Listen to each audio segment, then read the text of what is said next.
नमस्ते साथियों। आज मैं और आप जिस समाज में रह रहे हैं, क्या आपको लगता है कि यह एक स्वस्थ समाज है? आसानी से आप यह समझ सकते हो या देख सकते हो अपने आसपास की घटनाओं से कि आज हम सब एक बीमार समाज में रह रहे हैं। एक ऐसा समाज जिसमें एक पिता पुत्र की हत्या कर देता है, एक पुत्र पिता की कर देता है, जिसमें एक पुत्र संपत्ति के लिए अपनी माँ की हत्या कर सकता है। एक ऐसा समाज जिसमें पत्नी अपने पति की हत्या कर देती है। एक ऐसा समाज जिसमें पति अपनी पत्नी की हत्या कर देता है। आखिर इतने बीमार समाज में रहते हुए हम कभी इसके मूलभूत कारणों पर विचार क्यों नहीं करते? जब हम इसके मूलभूत कारणों की तरफ देखते हैं तो हम पाते हैं, हम सब यह चाहते हैं कि हमें एक बनी बनाई व्यवस्था, एक बना बनाया समाज मिल जाए, जो हमारा मन चाहा समाज हो, जिसमें बुराइयां ना हो। लेकिन हम यह समझ नहीं पाते कि इस चीज़ की शुरुआत हमें खुद से करनी होती है। समाज व्यक्ति से बनता है, समाज से व्यक्ति नहीं बनता।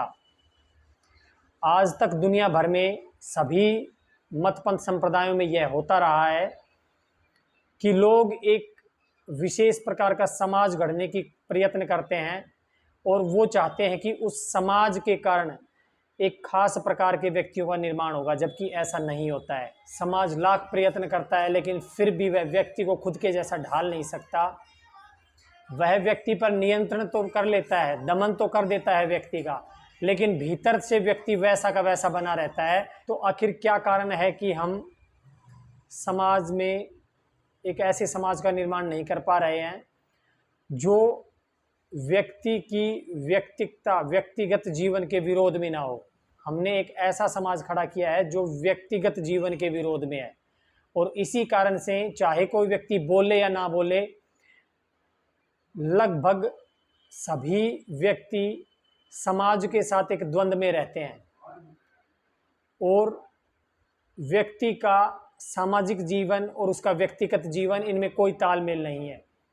व्यक्ति का हृदय और उसका मन मस्तिष्क बिल्कुल भिन्न दिशा में चलते हैं। क्या ऐसे खंडित व्यक्तित्व, क्या ऐसा खंडित व्यक्ति कभी खुद खुश रह सकता है? क्या वह एक स्वस्थ समाज का निर्माण कर सकता है? साथियों, हम सबको मिलकर इस पर विचार करना चाहिए और हमें ईमानदारी से यह देखना चाहिए कि मैं जो जीवन जी रहा हूँ उसमें कितना द्वंद्व है, मैं जो जीवन जी रहा हूँ उसमें कितनी विसंगतियाँ हैं। मैं चाहता कुछ हूँ और मैं करता कुछ हूँ, मैं हूँ कुछ और मैं दिखाई कुछ देता हूँ और मैं दिखाई कुछ देना चाहता हूँ। ये सब विसंगतियाँ आखिर क्यों हैं? हम इन विसंगतियों को स्वीकार्यता क्यों देते हैं? हम एक ऐसे समाज को स्वीकार्यता क्यों देते हैं जिसमें इतनी सारी विसंगतियां हों? हम सबको इसके ऊपर विचार करना चाहिए। केवल विचार ही नहीं करना चाहिए, हमें इस परिवर्तन की तात्कालिकता को भी पहचानना चाहिए कि हमें किस प्रकार से एक तात्कालिक रूपांतरण, एक तात्कालिक परिवर्तन की आवश्यकता है। हमारे समाज में, देश में, विश्व में अनेक बार क्रांतियां हुई हैं, लेकिन आप सबने देखा होगा कि इन क्रांतियों का प्रभाव बहुत ही अल्पकालिक होता है और बहुत ही सुपरफिशियल, बहुत ही ऊपरी प्रभाव होता है। ये क्रांतियां समाज की, देश की, विश्व की व्यवस्थाएं बदल देती हैं, लेकिन व्यक्ति वही का वही बना रहता है, और यही कारण है कि हर व्यवस्था विफल होती चली जाती है। तो क्या व्यवस्थाएं बदलने से व्यक्ति बदलते हैं? तो क्या व्यवस्थाएं बदलने से व्यक्ति का जीवन बदलता है, समाज बदलता है? बिल्कुल नहीं बदलता। समाज बदलता है व्यक्ति के बदलने से, और व्यक्ति बदलता है जब वह खुद के ऊपर दृष्टि डालता है, जब वह खुद के मन की विषय वस्तु को समझता है, जब वह खुद के मन की कार्य प्रणाली को समझता है, खुद के विचारों को समझता है। तो कहने का अर्थ यही हुआ कि कोई भी व्यक्ति यदि समाज को, राष्ट्र को और विश्व को बदलना चाहता है तो सबसे पहले उसको खुद के ऊपर दृष्टि दौड़ानी चाहिए और उसे देखना चाहिए कि वह किस प्रकार का विसंगत जीवन जी रहा है, विसंगतियों से भरा हुआ जीवन जी रहा है, वह किस प्रकार से द्वंद्व से भरा हुआ जीवन जी रहा है।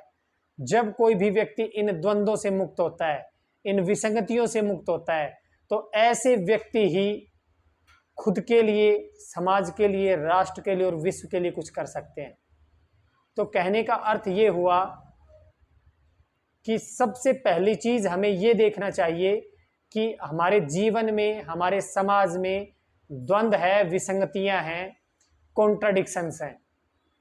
जब कोई भी व्यक्ति बिल्कुल क्लैरिटी से, बिल्कुल स्पष्टता से यह देखने लगता है कि हमारे जीवन में, मेरे जीवन में, सामाजिक जीवन में, समाज के जीवन में, लोगों के जीवन में भारी विसंगतियां हैं, भारी द्वंद्व हैं, भारी दुख और परेशानियां हैं, मनोवैज्ञानिक परेशानियां हैं।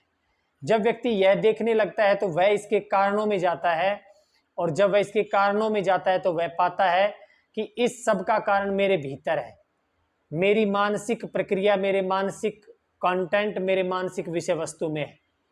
तो जब व्यक्ति खुद के ऊपर कार्य करने लगता है तो वह व्यक्ति खुद के जीवन को भी सुखद बनाता है, एक स्वस्थ समाज का निर्माण कर सकता है, और देश और दुनिया के लिए भी ऐसा व्यक्ति कारगर साबित होता है। तो साथियों, यही बात मैं आपको कहना चाहता हूँ कि बाहरी क्रांतियों से समाज नहीं बदलता, देश नहीं बदलता, राष्ट्र नहीं बदलता, विश्व नहीं बदलता। बाहरी क्रांतियों से तो केवल व्यवस्थाएं बदलती हैं। जब तक कोई व्यक्ति आंतरिक क्रांति से नहीं गुजरता तब तक वह व्यक्ति स्वयं नहीं बदलता, और जब तक वह व्यक्ति स्वयं नहीं बदलता तब तक वह समाज और राष्ट्र और विश्व के काम का नहीं है। एक ऐसा व्यक्ति जो खुद को नहीं जानता, खुद की विचार प्रक्रिया को नहीं जानता, क्या आप कल्पना भी कर सकते हैं कि वह व्यक्ति खुद के, समाज के, राष्ट्र के या विश्व के हित के लिए काम कर सकता है? ऐसा व्यक्ति कुछ भी करेगा विनाश ही करेगा।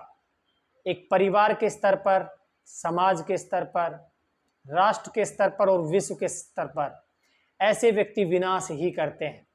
हर स्तर पर विनाश करते हैं, मनोवैज्ञानिक स्तर पर, भौतिक स्तर पर, प्राकृतिक स्तर पर विनाश करते हैं। आज हम सब अपने चारों तरफ जो विनाश का तांडव देख रहे हैं, जिसको हर व्यक्ति चाहता है कि यह ठीक हो जाए, लेकिन ठीक होने के लिए क्या करना चाहिए और क्यों यह विनाश का तांडव है, इसके ऊपर सोचने के लिए हमारे पास ना समय है ना ऊर्जा है। क्यों?